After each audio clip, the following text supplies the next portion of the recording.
Mina olen siis Maarin Ektermann, tegin just siis oma esimesed 2 aastat ja Tada! Ja kasutan siis tänast Käraajate kohtumist võimalusena anda siis väike ülevaade sellest, mis toimub kunsti ja kujutava ja rakenduskunsti sihtkapitali tegevuses siis selle kogemuse baasilt. Et ma selle tordi juurde väga kauaks ei jää peatuma. Siin, nagu te näete, suuremad ampsud lähevad näituste korraldamisele ja tegevustoetustele. Mina tegin võib-olla erinevalt eelnevatest esinejatest natuke rohkem slaide endale valmis, nii et kappan neist läbi. Aga ja lähtudes siis nendest väga headest arutelu küsimustest, mis keskelt nii-öelda ette tulid, siis palju on juba räägitud sellest, kui hea on Kulka süsteem, kui palju see aitab valdkondi, täiesti nõus, ma arvan, et siia ei ole palju enam isegi lisada. Aga see küsimus, et kas Kulka roll näiteks kujutava ja rakenduskunsti valdkonnas vajab ümbermõtestamist, siis ma ütleksin küll, et natuke vajab või ütleme, kuidas siis meie need toetuste proportsioonid on jagunenud. Panin siia esimese punktina, et kõige olulisem on hoida valdkonna mitmekesisust ja nagu te siis tordi pealt juba nägite, siis võib-olla need suured ampsud, mille juurde ma ka kohe jõuan,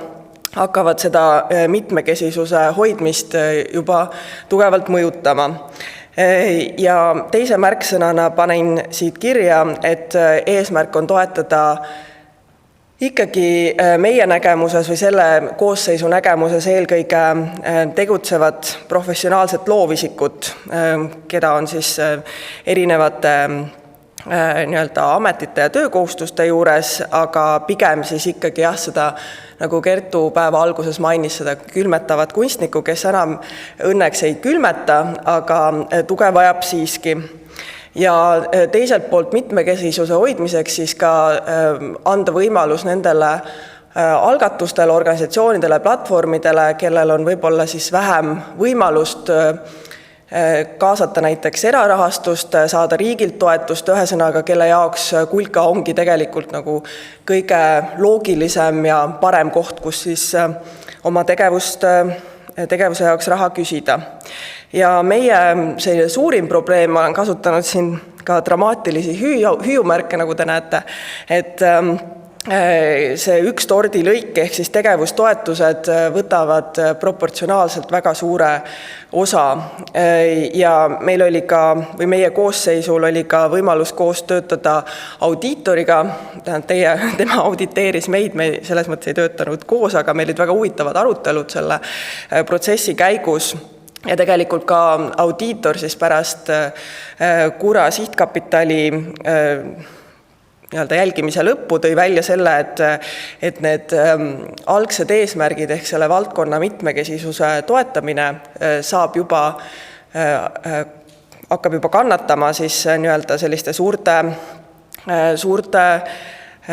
ampsude näol, mis lähevad näitusemajadele ja nagu täna on siin juba läbi käinud muuseumitele. Et kellele me siis anname neid tegevustoetusi, ongi siis need suured muuseumid, mis saavad oma teatud kulud kaetud ministeeriumist, aga kõik, mis puudutab nende võib-olla seda tegevust, mida me seostame nende asutustega, näituse tegevus, publikuüritused, kõikvõimalikud trükised tulevad paljudel juhtudel siiski peatäielikult Kulkast. Erandiks on siin Eesti Kunstimuuseum, kes küsib tõesti proportsionaalselt vähem, aga siiski on küsinud ka aja jooksul üsna suuri summasid. Ja teiselt poolt on näitusemajad, et ühes avaslaidis, kus käisid läbi suurimad toetuse saajad, võib-olla te silmasite näiteks Eesti Kaasaegse Kunstimuuseumit, aga tegelikult sama suur on ka,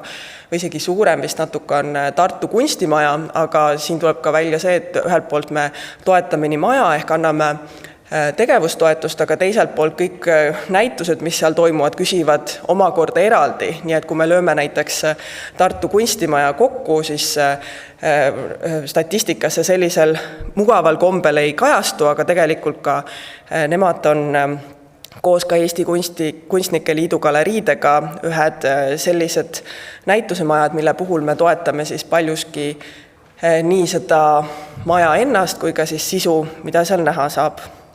Ja nende tegevustoetuste hulgas on ka päris mitu linnagalerii tüüpi asutust, nii et ka regionaalne kunstielu on siis mingitel juhtudel nii siis jällegi nii maja kui selle sisu osas meie kanda. Ja see dramaatiline hüüumärk siin lause lõpus, et valdkonna baas laiemalt on rahastamata, toobki siis ühe sellise keskse arutusteemani, mis meil on olnud, et tegelikult kui me vaatame nüüd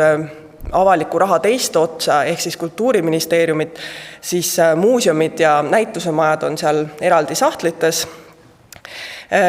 ja tegelikult, aga kui me nad siiski loogiliselt kokku tõstame, siis võib-olla kõige täielikumalt või kõige eeskujulikumalt on Eestis rahastatud ainult üks institutsioon, see on Tallinna kunstihoone mõne aasta taguse otsusega, kuigi peab ütlema ka, et Tallinna kunstihoone teoste produktsioon ehk siis nii-öelda ukseni on ka kulka laual tihtipeale, aga need kulud, mis on siis nii-öelda uksest seinani, on siis kaetud Kultuuriministeeriumist, et nii head elu ei ela isegi Tartu kunstimuuseum ega ka näiteks Tarbijadisaini kunstimuuseum. Nii et selles mõttes on kunstivaldkonnal, kuigi me nägime siin, et kõigil on need käärid ootuste või valdkonna ootuste ja võimaluste vahel mitmel juhul väga suured, siis kunsti puhul just see, et kuidagi kõik asjad on nihkunud aja jooksul kulka lauale, on ikkagi päris keeruline olukord. Ja ma olen siia märksõnana pannud kirja kulka ekspertide roll, et olukorras, kus tõesti, kui meie näiteks ei anna raha Tartu kunstimuuseumile või Tarbijadisaini kunstimuuseumile ja ministeerium annab neile ainult, eks ole, kogude hoidmise, palga ja kommunaalkulud, et siis tegelikult nii-öelda meie hirm on ka see, et me ei saagi tegelikult neid kuidagi väga järskude sammudega kuhugi lükata, sellepärast, et on täiesti võimalus, et siis pall kukubki maha ja seega kunsti puhul on küll meie koosseisus olnud päris palju arutlusel, kuidas see kulka ekspertide roll on kuidagi teise võib-olla kaalukausiga kui mitmetes teistes sihtkapitalides, et nendest otsustest tõesti sõltub mitte sellised lisategevused ja selline aktiivne mitmekesine elu, vaid tõesti see valdkonna baas. Ja oleme arutanud ka selle üle, kuidas kui niimoodi 8 aastaks nopitakse oma vao vahelt siis see ekspert välja, kuidas ta järsku seisab silmitsi suurte kultuuripoliitiliste selliste laamade liikumisega ja tihtipeale on tunne, et võib-olla ei ole sellist ettevalmistust tegelikult sellel tasandil opereerimiseks ja me oleme üritanud siis oma häda kommunikeerida võimalikult palju ja nii palju erinevatele osapooltele kui võimalik, nii kohtumised ministeeriumiga, kohtumised valdkonnaasutustega, aga võib-olla see, kuigi Jaak Allik rääkis, et me ei saagi tegelikult ministeeriumilt ju väga midagi nõuda, me saame küll teha oma ettepanekuid, rääkida oma raskustest, aga praegu selle 2 aasta puhul on küll olnud kogemus, et kõik saavad probleemist aru, aga midagi ei juhtu ja hetkel on need muuseumid siis maandunud hoopiski Kultuurkapitali nõukogu lauale, kuhu me oleme nad edasi saatnud, mis ei ole minu meelest ei normaalne ega jätkusuutlik olukord. Ja ma arvan, et tegelikult kulka ei peaks ka otsustama või need kulka eksperdid ei peaks otsustama juba kokku pandud, ennast tõestanud valdkondlike esindusasutuste programmi üle. Ja veel märksõnadest, mis on olnud meil arutelu all, on kindlasti see, et võib-olla taotluste arv ei olegi väga palju suurenenud viimastel aastatel, aga küll nad on läinud tunduvalt mahukamaks, et valdkonnas toimub, võib öelda, jõuline professionaliseerumine, on väga palju arenenud tugiteenused, näituste installeerimine, kui te teaksite, kui kallis on näituste installeerimine, näituste ülespildistamine, näituste dokumenteerimine, et kõik need valdkonnad on väga jõuliselt ennast kehtestanud ja kohati tundub, et on kehtestatud nagu kunstniku arvelt, et lõpuks see, kes ei saa raha või saab kõige vähem raha, on tegelikult kunstnik, kelle pärast me ju siin kokku oleme tulnud. Aga ja, et mitmed sellised nii-öelda valdkonna seest kasvanud teenusepakkujad on siis tegelikult ka see suund, mida me tahame ja mõnes mõttes, mida ka kunstilt, näitustelt, sündmustelt nii siin kui rahvusvahelises kunstielus ka oodatakse, aga probleem on selles, et kulka vahendid on ikka need samad põhimõtteliselt ja need käärid on üsna dramaatilised. Kunstnike tasude teema, et siin juba tuli Auviga ka see seoses välja, et meil on tegelikult tõesti pea alati olnud nõnda, et stipendiume saab ikkagi taotleda ainult isik iseendale ja kunstivaldkonnas on see tasude teema olnud tõesti viimastel aastatel üsna teravalt esil, sest et teadupärast stipendium on hea saada lühiajalises vaates, aga pikaajalises vaates on see ikkagi pigem nagu problemaatiline, kui sinu tegevus eriala spetsialistina koosnebki ainult stipendiumitest. Et võib-olla siis ka erinevus teiste valdkondadega on see, et kunstnikul ei ole kuskil tihtipeale tööandjat, kes maksaks tema sotsiaalsed garantiid. Kindlasti palju kunstivaldkonnas tegutsejad töötavad kõrgkoolides, haridusasutustes, muudel töökohtadel, aga tegelikult ka väga suur osa meie valdkonnast ongi vabakutselised ja see küsimus, kes on kunstniku tööandja, on kindlasti üks sügavamaid ja filosoofilisemaid, aga minule tundub, et see tööandja ongi tihtipeale nii-öelda ühiskond ja seda tööd siis ka toetatakse läbi avaliku raha kõige suuremas mahus meie valdkonna puhul. Ehk et see, et nagu öeldud, stipendiumid on head, sa saad raha kohe kätte, saad mõelda, areneda, aga tõesti see, et kui sa teed tööd, siis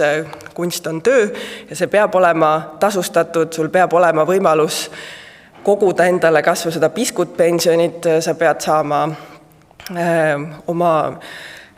ravikindlustuse ja nii edasi, nii et ühel hetkel, kui see kultuurivaldkonna rahastus on väga stipendiumite põhine, siis mingil hetkel neid inimesi ju mingite teiste süsteemide arvestuses ei olegi ju justkui olemas. Ja see on kindlasti see, mida me kunstis peame väga oluliseks rõhutada. Muidugi, kui see, nagu mulle tundub, väike suunamuutus või selline suurem kommunikatsioonirõhk sellele, et maksud peavad saama makstud, tähendab seda, et raha jääb veelgi vähemaks ja see on see küsimus, et kas me hakkame valdkonnana õiglaseks ja kaotame sellega, eks ole, siis mingid nii-öelda võimalused või siis käib selline nagu hiilimine erinevate variantide vahelt, aga on kuidagi tobe öelda, et jah, me toetame maksude maksmist, aga tõepoolest, aga see tähendab ühtlasi seda, et on veel suuremad käärid ootuste ja võimaluste vahel. Üks asi, mida me oleme ka oma sihtkapitaliga arutanud, on kunstielu aeglustumine. Meile tundub, ja seda me oleme ka kommunikeerinud näitusemajadele, et meile tundub, et see, et näitused on üleval näiteks 3 nädalat, 4 nädalat on väga-väga lühike aeg. Näitusemajad on omakorda meile vastu öelnud, et eriti mis esindavad kunstnike ühendusi, et nende inimesed soovivad teha näituseid, kunstnik peab saama teha näituseid, peab saama nagu kommunikeerida oma loomingut, aga kui ootus on see, et Kulka suudab kogu selle karusselli kinni maksta, siis kahjuks see ei ole enam võimalik. Ja lisades juurde meie kõigi kiirenenud elud, et kui palju jõuavad selles karussellis osaleda tegelikult ka publikuliikmed. Nii et meie soe soovitus on olnud küll, või me oleme tähelepanu juhtinud valdkonnas sellele, et tegelikult võiks võtta tempot maha, produtseerida pikemaks ajaks ja anda inimestele siis võimalust tulla ja külastada neid kohti siis natuke rahulikumas tempos. Ja siin on jälle ühed dramaatilised kirjamärgid, disaini toetamine. See on nüüd küll viimane, aga üldse mittegi väheoluline punkt. See on teema, nagu ka muuseumite toetamine, on ka disaini toetamine vanem kui meie koosseis. Aga et meie sihtkapitali nimi on kunsti ja kujutava kunsti ja rakenduskunsti sihtkapital ja see rakenduskunst peaks seal siis adresseerima disaini sellist mitte tootmisele, kliendile suunatud väljundite õitsemist. Tegelikult on see, et me toetame disaini võrreldes siis kujutava kunstiga ikkagi üsna vähe proportsionaalselt. On käinud läbi juba ka täna disaini sihtkapitali mõte või ütleme olnud arutelu. Praegu ta jaguneb siis kunsti ja arhitektuuri vahel, kes siis toetab tegelikult disaini tunduvalt rohkem. Ma võin teile öelda saladuskatel, et neil on raha lihtsalt rohkem. Ja seega me oleme rahuliku südamega mingid suured, kuidas? Ma mõtlesin, tuleb juba vastuväiteid, aga Mait vist ei ole veel kohal. Eks ta pärast räägib, kuidas neil on ka raha vähe ja nõudmisi palju, aga õnneks ma räägin esimesena, nii et ma saan ära öelda, et me siiski oleme jätnud üsna rahuliku südamega päris mitmed asjad rohkem nagu nende kanda. Eraldi disainikapitali loomist mina isiklikult ei näe, sest et see võtab ka ju olemasolevatelt raha pigem vähemaks ja positiivne programm meie jaoks oleks see, et me saaksime nende tegevustoetuste arvelt vabastada raha ja toetada rohkem siis jällegi loovisikuid, väikseid, omapäraseid, eriilmelisi katsetusi, projekte, platvorme ja nii edasi. Mul on veel slaid mõtetega siis nende kahe avaliku kultuuriraha sellises erinevate otste kohta. Jällegi hüüumärgid, küsimärgid, natuke on nõutus ausalt öeldes, et kuidas seda siis täpselt, mis kõigile tundub niivõrd mõistlik ja normaalne ja kuidas üldse nii on saanud olla, et kuidas seda, mis sammud nagu täpselt oleksid, et kui meie viimane kohtumine oli eelmisel nädalal ministeeriumi esindajatega, siis põhiliselt jäi kõlama ikkagi see, et midagi kiiresti ei saa ja korraga ei saa ja me tegelikult saame sellest mõistlik inimestena ka ise ju aru, aga et tahaks näha mingeid väikseid samme, võib-olla siin ongi tunne, et selle vao vahelt tulnud eksperdina tegelikult ei oska väga hästi lobistada, et kuskil on kindlasti mingid oskused, mida ma ei tea, minul näiteks ei ole. Et ma võin ainult oma juttu ära rääkida, aga et kuidas see mäng nagu tegelikult käib, ma ei tea. Nii et sammud on jätkuvalt suur küsimärk. Panin siia ka mõned mõtted, mis puudutavad tegevustoetuseid, et praegu on ministeerium toetab ka mõningaid näitusemaju, vähem kui Kulka, aga siiski äkki see võiks olla selline roteeruv toetusmeede, et näiteks Tallinna kunstihoone ei ole igavesti ainukesena seal või talle ka tulevad kõrvale loodetavasti teised suuremates mahtudes kui praegu, aga ikkagi äkki see võiks olla selline kas või 10-aastane mingi roteeruv toetusvoor. Uued algatused võiksid olla siis algul Kulkas ja edasi näiteks konkureerida siis hoopis nagu sellise pikema ja paksema rea peale saamise suhtes. Üks asi, mis kukub ka toolide vahele maha praegu, on põhivara, et see puudutab näiteks igasugust kunstielu korraldamiseks vajalikku tehnilist ressurssi, näiteks valgustid, väga oluline teema, projektorid, kõlarid, nii edasi, eriti on see murekohaks regionaalse kunstielu puhul väljaspool Tallinnat ja Tartut, aga et meie üldjuhul ei toeta põhivara soetamist ja ministeeriumis ei ole praegu ka ühtegi vooru, kus saaksid tegelikult näitusemajad midagi sellist endale küsida. Aga et kus see peaks siis olema, et kas ta on nagu mingi Kulka erimeede, väga ei tahaks võtta juurde ikka sellest rahahädast lähtudes, või see võiks siis ikkagi tulla uuesti kuidagi ministeeriumi lauale. Ja teine selline ka toolide vahele kukkuv arutelu tihtipeale on kunstnikutasud, et praegu nad on Kulka sees järjest rohkem siis korralikult vormistatuna, mõeldes ka sotsiaalsetele garantiidele. Aga et võib-olla see võiks olla ka ministeeriumis, et lisaks kunstnikupalgale oleks siis ka võimalus näiteks näitusemajadel saada oma programmi jaoks selle aspekti puhul sealt toetust. Ja võib ka öelda, et praegu kunstiväljal on toimunud mõningad minu meelest üsna haruldased arengud, et on nüüd aasta aega küpsetatud valdkondliku arenduskava ja kohe jõutakse selle tegevuskavani, et võib-olla ka kunstivaldkonna üldisem häda on olnud see, et kuna meie organisatsioonid on õhukesed ja üsna alamehitatud, siis kuidagi ei ole nagu jaks olnud selle vaesuse vastu ka kellelgi võidelda, et igaüks rabab, et oma tegevus käimas hoida, aga sellist selgade kokkupanekut, et sellist jõudu ja tõesti sellist energiat ja ressurssi ei ole nagu inimestel olnud. Ja nüüd võib-olla tänu Covidile tegelikult tekkis seda aega, et tulla korraks sellest näituse korralduse, ürituse korralduse rattast välja, produktsioonirattast välja. Ja see arengukava siis protsess on olnud päris hea harjutusvaldkonnale ja ühe punktina seal on tegelikult ka kunstnike tasude kokkuleppimine või sellise valdkondliku hea tava poole liikumine. Nii et kui selles osas saab selgust, siis see on kindlasti väga hea signaal valdkonna poolt ka Kulka koosseisudele, kes saavad need kuidagi valdkonna sõlmitud kokkulepped endale ka eeskujuks võtta. Ja ma otsisin mingit meemi, mis näitaks ära, kui suur on olnud jälg või mõju, siis meie valdkonnas meem pidi olema selline nagu tohutu, hästi suur.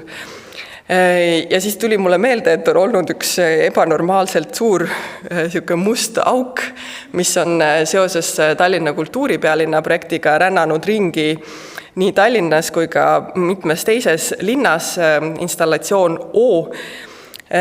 Ja minu meelest see jälg ja mõju ongi selline, et on proportsionaalselt tohutult suur ja samal ajal ta on justkui ka selline nähtamatu must auk, et tegelikult kunstivaldkond elab ikkagi küll üsna julgelt suuremas osas Kulka vahendite peal. Ja see on nagu enesest mõistetav ja see signaal, et Kulkas ei ole tegelikult enam mingeid müstilisi rahamägesid, mida ainult laiali jagada, et see on ka olnud üks asi, mida me oleme püüdnud kommunikeerida oma valdkonnal, et tegelikult tõesti see ootuste ja võimaluste käärid järjest kasvavad. Aga jah, tihti kohtab võib-olla ka sellist hoiakut, et kui Kulka andis näituseks, ma ei tea, 5000 eurot, siis see tulebki 5000 eurone näitus. Või kui Kulka andis tegevustoetuseks, ma ei tea, 80 000 eurot suuremale näitusemajale, siis see ongi täpselt see, kui palju me teeme, et loomulikult kõik püüavad, eriti näitusemajad ja institutsioonid kaasata kohalikku rahastust, eravaldkonna rahastust, aga tihtipeale need proportsioonid võrreldes siis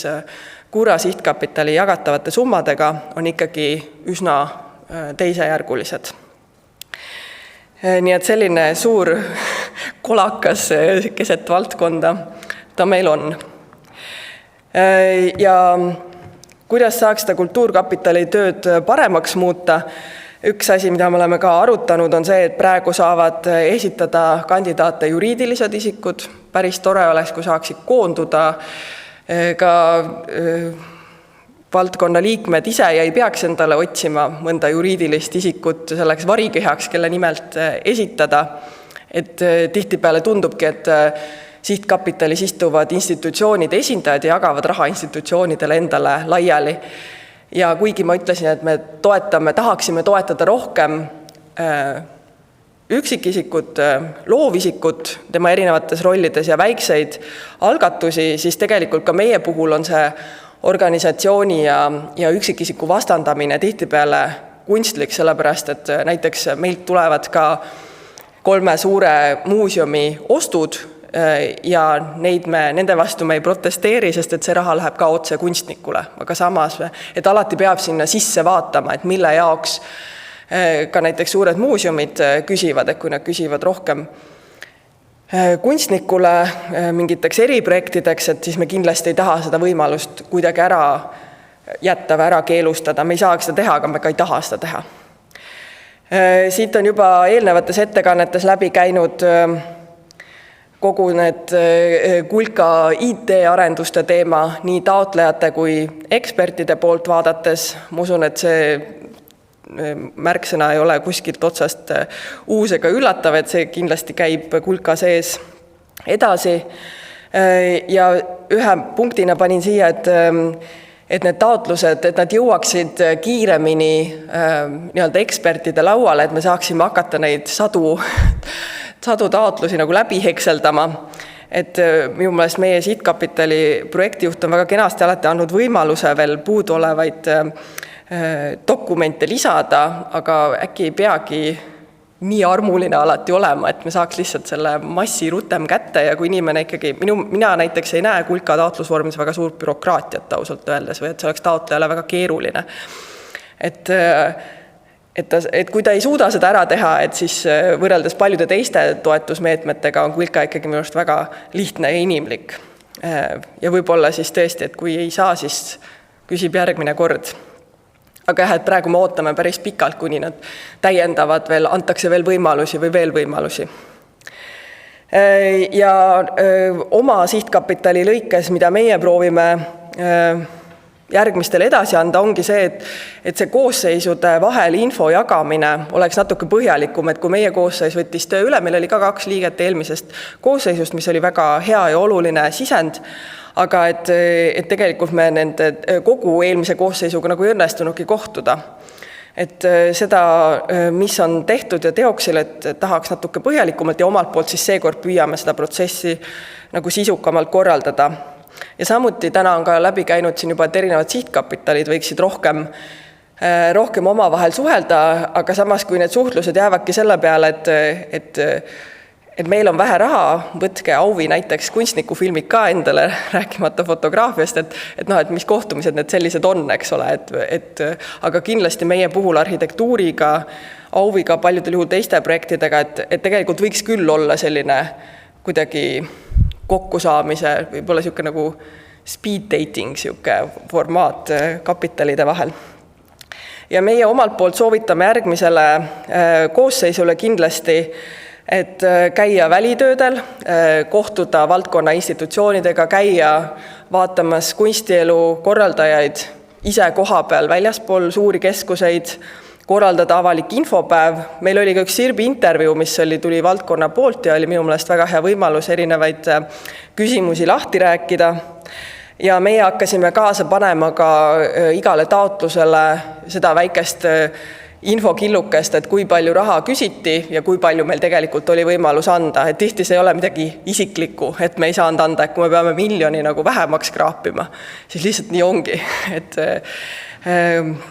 Et seda nagu kulkapoolset vaadet, et need eksperdid, kes lähevad kulkasse, ei kao kuhugi ära või et nad ei pea 2 aastat kuskil mööda seinahääri hiilima, et nad on nagu mingid teised või esindavad mingeid teisi huvisid, et tegelikult need on ikkagi ju valdkonna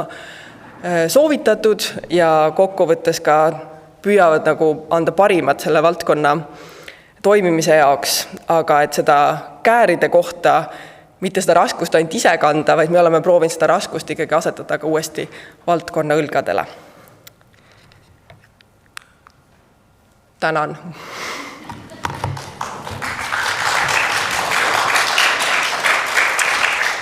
Suur tänu sulle, Maarind, selle väga sisuka ettekande eest ja korraks vaatan saali, kas seal on küsimusi? Praegu tundub, et ei ole, ma siis lõpetuseks enne lõunat ühe küsimuse esitan, mis on mitmed sihtkapitalid tõid välja ka eelmistel kärajatel ja et lisaks sellele, et toetatakse muuseume ja muid asutusi, ka riigiasutusi, oli ka nurinad selle üle, et palju läheb toetuseid loomevaldkondade ülikoolidele, koolidele ja samamoodi kunstisihtkapital tõi välja, et väga sooviks, et haridusministeerium võtaks palju EKA toetamist enda alla, aga teil on ju veel ka Pallas, et kuidas see asi täna tundub? Meie põhimure on olnud muuseumid ja näitusemajad, et me ka püüdsime siis mõelda strateegiliselt, et kuidas siis milliste muredega läheneda või rinda pista ja valisime oma selle 2-aastaseks agendaks siis tõesti selle muuseumite teema, et me mõtlesime, et siuke 350-400 000 äkki proovida kommunikeerida ministeeriumile, et äkki saaks nagu kuskiltki otsast liikuma. Nagu öeldud, tänase seisu ei ole veel saanud, aga et oleme püüdnud nagu seda signaali saata. Nii et hetkel meie fookuses või meie vaatest on tundunud, et EKA ja Pallas nagu see, mida nemad küsivad, ei ole ikkagi nii suured ja muret tekitavad summad. Aga kui midagi peaks liikuma saama, ega need iseenesest tähelepanuta ei jää, et üldiselt ma arvan, et tegelikult loomulikult ka nende sellist toetuse proportsiooni võiks ehk natuke sinna ministeeriumi suunas nügida. Aitäh sulle, Maari!